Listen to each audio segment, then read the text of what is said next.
All right, welcome to Whiskey Tango Fishing, folks. We're going to start off today with the Svivlo Draken One reel. In my original video review, I had some comments on there that they thought I was only casting a sidearm, not overhead, and they couldn't see the distance. Because I was focusing on the reel itself and showing you that you could cast it without even having to thumb the spool, right? So I'm going to give this a shot. We're gonna put it through some paces. I got an Arky style jig head on here with a small crawl trailer, and we're going to toss this out and see. And I'm going to cast it overhand, and we'll see. Hopefully, y'all can pick up what kind of distance we're getting on the cast and see that the reel performs. All right, there we go. So that was about 60 feet, 50 feet.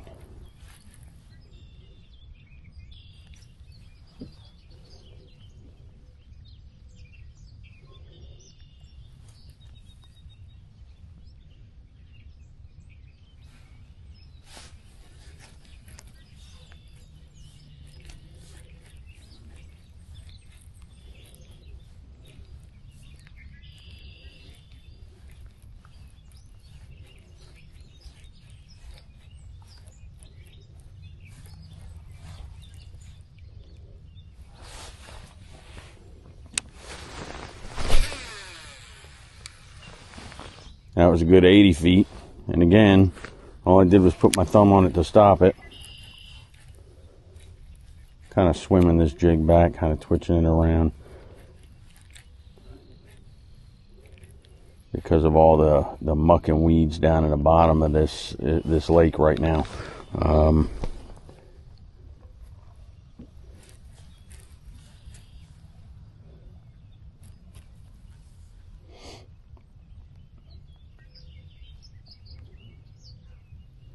I'm not really expecting to catch anything on this, just because of the condition in this lake. It's not really good for jig fishing, but I wanted to give some good examples of casting overhand so y'all can see, because again the angle of the camera last time was just focused on picking up the reel itself. Okay, that's a good 90 feet, right? So again,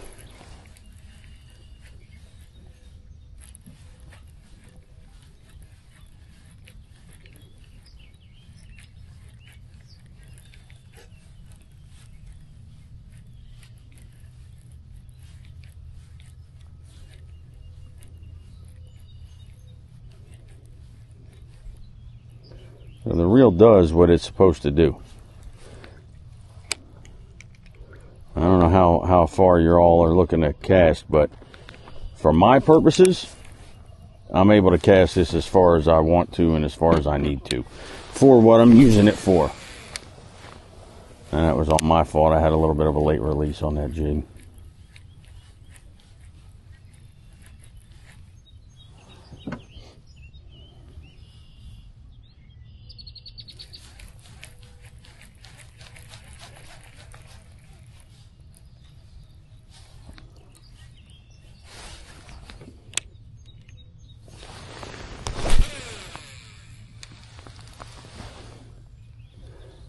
Good 90 feet, 80, 90 feet, at least, out there, right?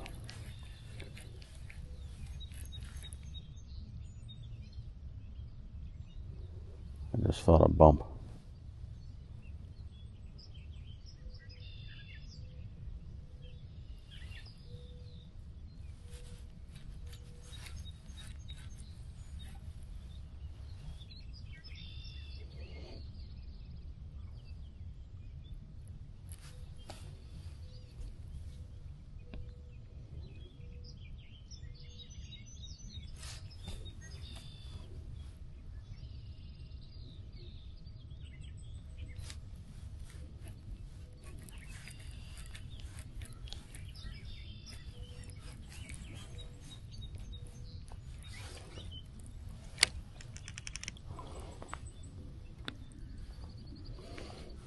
this trailer that I have on here is a real small craw, creating like a smaller profile. It's a 1/2 ounce jig I'm throwing.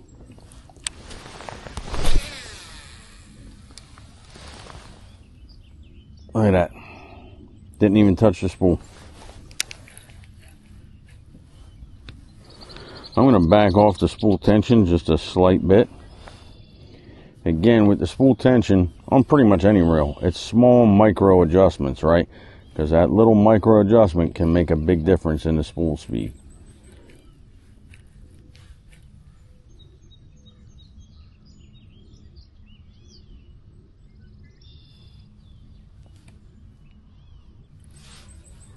I got no wind today. It's pretty quiet out here. It is supposed to rain.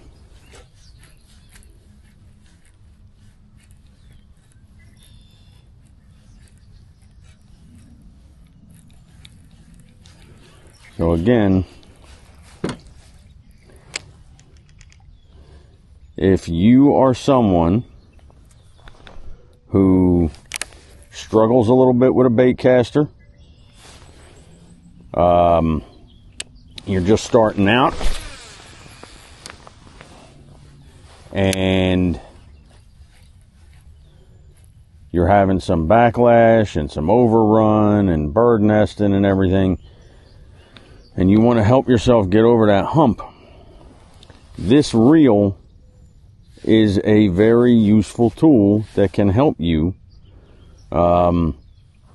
get the concept of using a baitcaster and help you improve on your skill set, right?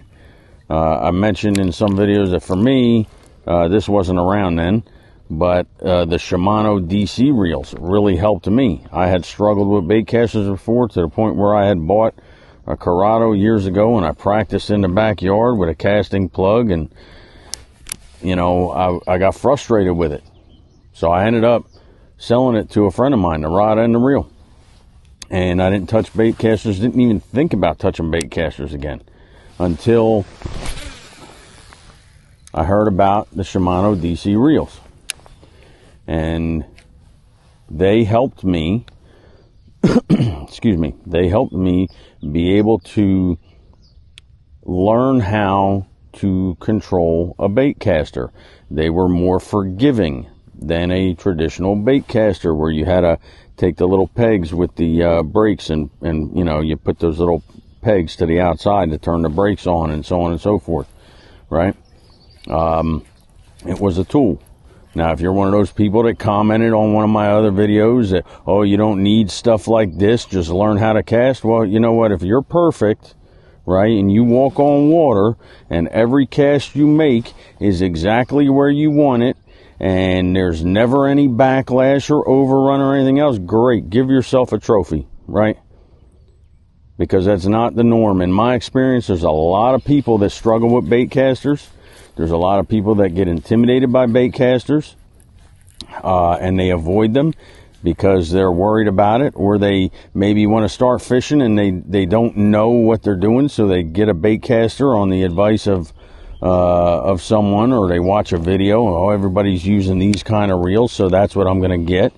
And then they struggle and can't get the cast down, and they spend more time trying to pick out bird nests and get rid of overrun. And you know what? You're never going to get rid of it completely, right? You're always going to, you know, make a mistake, or you're casting into the wind and you didn't increase your brakes or anything like that. And, you know, you're going to have a mistake here. I get overrun all the time. Part of my problem with overrun is I won't replace line. If I still got a good amount of line on the spool, I'm not going to pull it all off the spool and put new line on there if the line's still working. Now, if it's constantly breaking, if it's dry, if it's all kind of, you know, chewed up and nicked up, then yeah, I'll go ahead and I'll replace that line. But I try, this stuff's not inexpensive, right?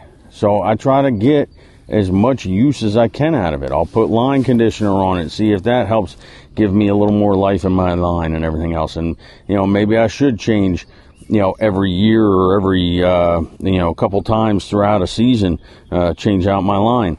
But if it's working and I can make it work, I'm willing to deal with a little bit of inconvenience occasionally, with a little bit of overrun. If I don't have to spend another, $20 on a spool or $30 on a spool line to respool my reel. There we go. Look at that. No overrun, and I'm getting a decent cast out there. So hopefully y'all can see this. Again, the Svivlo, it is not, it's not a cheap reel, right? But it's not a super expensive reel.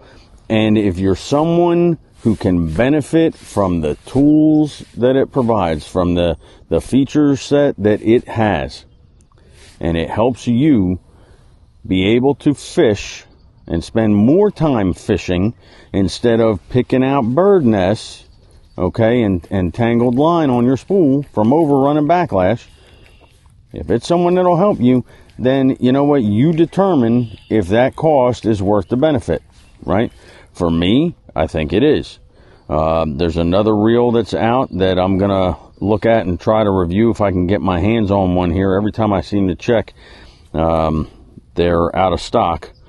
But Abu Garcia came out with the Revo S and the Revo SX Volt IQ. Okay, I've heard people say Voltic, I've heard people say Voltique. The way I read it and the way I've heard it on like Tackle Warehouse and some other videos, it's Volt IQ, right? It's an electronic, a digital controlled reel, right? So I read it as Volt IQ, right? But that's a digital control reel that offers you a lot more adjustability in the brakes than the Shimano's. The Shimano's have like, I think around 4 brake settings, right? And they have an automatic, and then the other settings are based on whether you're using mono, fluoro, or braid, right? This one has 10 brake settings, with 1 through 3 being like your pro brake settings, almost no brakes at all. 10 being your highest brake, right? And I'm gonna try and review those. Those are the S, I believe, is around 200, and the SX Volt IQ is around 250. To me, I mean, that's the price of a Tatula SV, Tatula SV TW in like a 150 spool size. I think is around 249, 250, right? So you're getting that extra control, and again, these are tools. All right, you decide what features these tools offer that benefit you, and you decide whether you want to spend the money on it or not. If you don't want to spend the money on it, then don't. If you walk on water and every cast you make is perfect, and you know what, then you should be on the leaderboards at every tournament, right? If you're going to talk trash like that, you should be on the leaderboard at every tournament and be the highest rated fisherman across the land, right? But for most people, they can use a little bit of help.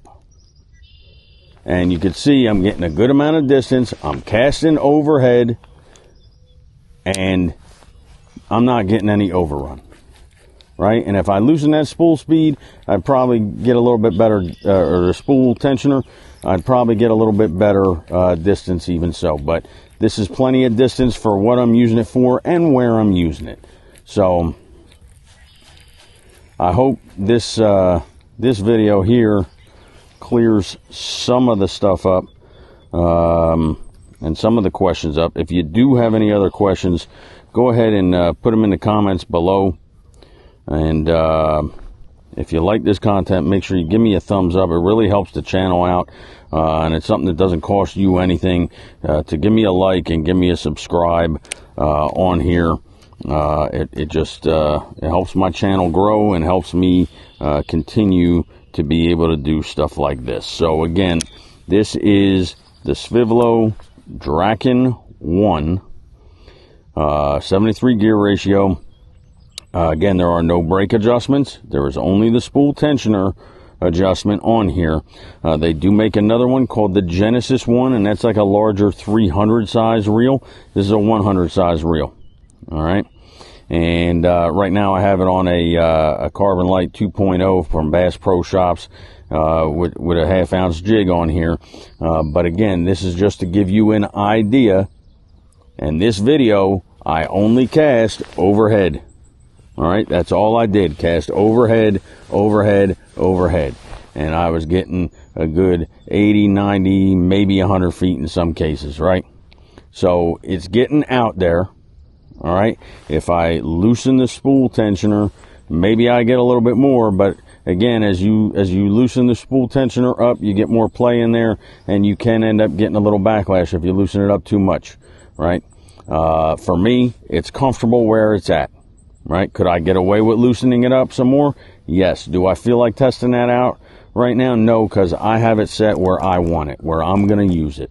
So you set it to your liking. You get a feel for the reel and how it performs on whatever rod you have it mounted on, and you adjust it to where you feel comfortable. And that's what it's all about, right? If you're having fun, you're comfortable with the gear that you purchase, and you're comfortable with the gear that you're using, and you like it, and you're having fun and catching fish, nobody can tell you you're wrong, right? They can say it's not for them. They could say they don't want to use stuff like that or spend money on stuff like that. That's fine. But they can't tell you that you're wrong if you're having fun and you're catching fish and you're enjoying yourself. So with that being said, thank you all for tuning in. Hit that like and subscribe button. Share this with any friends you think might benefit from it and might enjoy the content. And I will catch you next time on Whiskey Tango Fishing.